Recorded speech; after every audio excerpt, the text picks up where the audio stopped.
I am here in Las Vegas, Nevada at the Las Vegas Motor Speedway. Las Vegas is right there.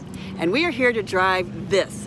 This is the Ford Mustang Shelby GT500. It is the fastest Mustang that Ford builds, and it's about 240 horsepower more than their last fastest Mustang, which was the Mustang GT350.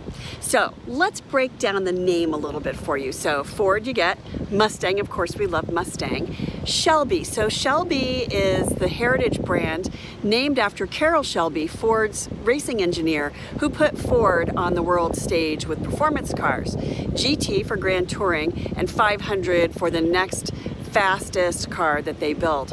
So 760 horsepower. Wow, is this car a lot of fun. We took it out on the track and we went out on the drag strip to see what this car can do.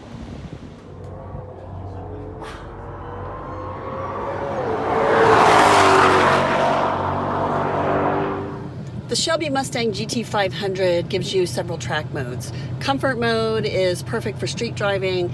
You don't feel every bump, you don't feel the stiff suspension that you might. Less road noise, a little more comfort. In sport mode, it turns off the traction control, so it's not really trying to control the back end of the car. It lets you do that, which is fun because you have a little slippage there, a little fishtailing or sliding or even drifting around a track. And in track mode, it allows you to go through the process of doing a burnout, which is really necessary to get the wheels nice and hot so they're sticky and they stick to the track, giving you the most force. And then giving you the opportunity to rev it up and get the engine going really fast before you take your foot off the brake. There definitely are old-fashioned ways to do that, but this technology gives you a faster time and more speed on each launch. So we tried this out at the Las Vegas Motor Speedway and it was a blast. Inside the Shelby GT500, you'll find some really luxurious touches and some performance touches, exactly what you expect in a car like this. So it starts with, now we're driving the car that has the carbon fiber package. So there's carbon fiber on the outside and there's also carbon fiber here on the interior. You'll find a suede steering wheel, and I will say with utter complete confidence that if there's one thing that'll keep your hands on the steering wheel, it is a microfiber suede cover on your steering wheel. You'll also find these really beautiful Recaro racing seats. They are micro suede and they have leather inserts as opposed to micro suede inserts, and they're designed to really hold you in place. These bolsters on the side here really hug you as you're driving, and they keep you from flopping around the interior of the car.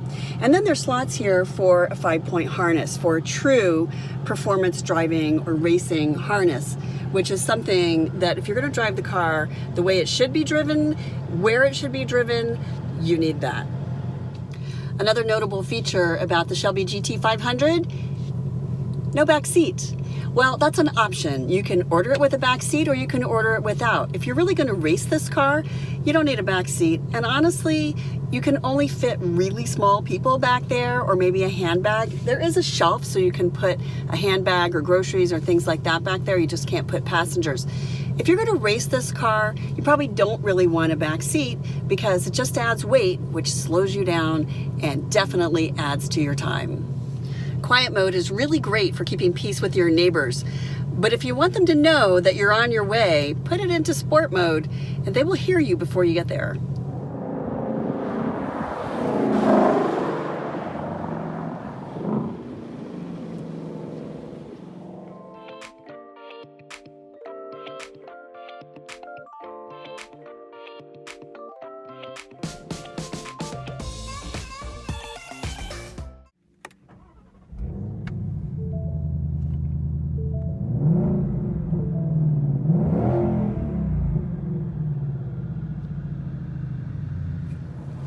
Behind the wheel of the Shelby GT500, you have all the things that you expect on the steering wheel. So you have cruise control, you have, this little button here sets your steering and your suspension settings. So you can set it for normal or sport, track,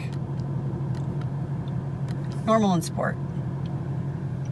And then you have radio controls here, information setting here, and this little button is how you set up your track mode.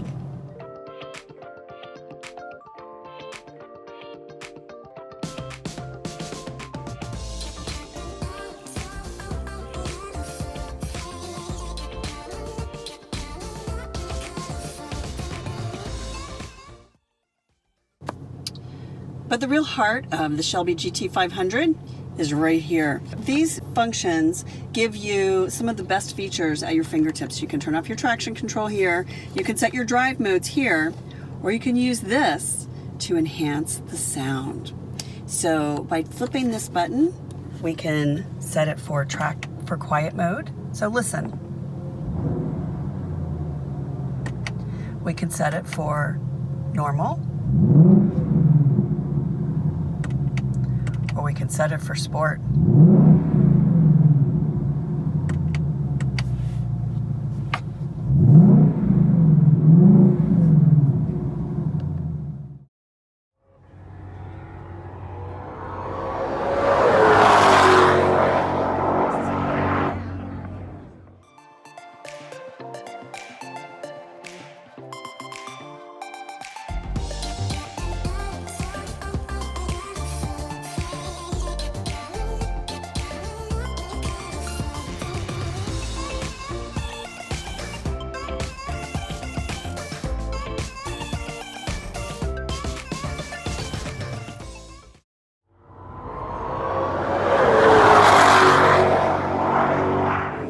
Driving the Shelby GT500s. This is the fastest Mustang built.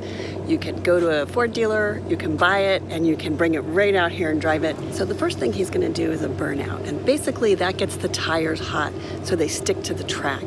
After that, he'll pull up, he'll put the car in launch mode.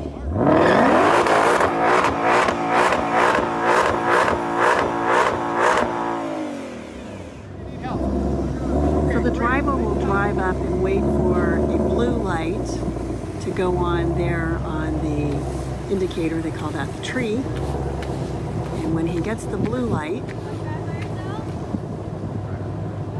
then he will have his foot on the brake and his foot on the gas. And then when he lifts his foot off the brake is when he takes off down the drag strip.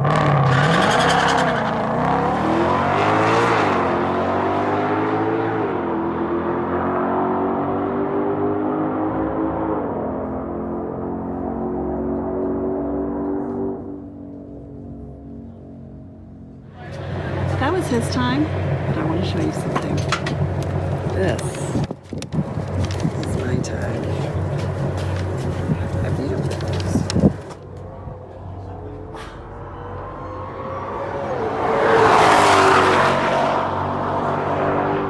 is. So this is Jonathan from Haggerty's. Yes.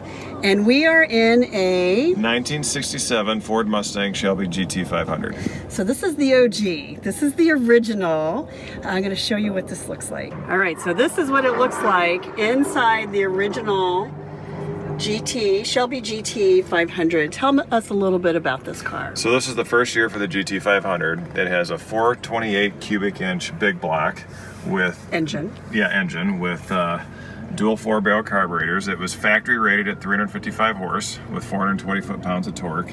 And by today's standards, that might not sound like a lot, but that was a huge number in 1967. These were $4,200 new, compared to a more typical Mustang fastback of the same year would have been $2,500. So quite a premium over the regular Mustang. And this one has a bench seat in the back. This does have a bench seat in the back, yep. A little bit of a fastback there. Yeah, exactly. Okay, it's got a roll cage. That's it pretty does have a roll interesting. cage, Okay, yeah. so No, this was an intentional built drag car.